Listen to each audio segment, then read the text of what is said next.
মনুষ্য জন্ম পেলাম সেখানে এসে পাপ ভগবানকে ভোগ না দিয়ে। আমাদের উদ্দেশ্য হচ্ছে বিশ্লেষণ, আর কোনো উপায় নেই। তার অর্থনৈতিক উন্নতি সাধনের মাধ্যমে কৃত্রিমভাবে আমি এখানে একটা বিশাল প্যান্ডেলের আয়োজন করলে প্যান্ডেলের মধ্যে একটা এসি লাগাই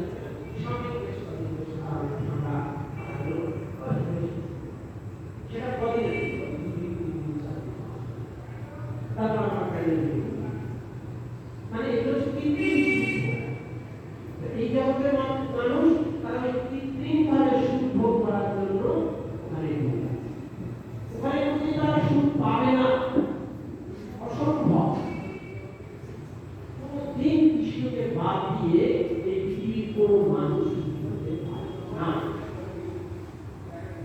তাই ভগবান বলছে যে মানুষ কঠোর পরিশ্রম করছে, কিন্তু সেই পরিশ্রমটা তার বেকারে যে সেই যে তার শ্রম, সেই শ্রমটা যদি সে ভগবানের কাছে দিতে পারত, একটা গাধা সে কি করছে, সারাদিন মাল হয়ে যাচ্ছে, নিজের কথা সে অন্যের জন্য সারাদিন কথা নিজের কল্যাণ কি হবে, যে নিজের কল্যাণের কথা ভাবে না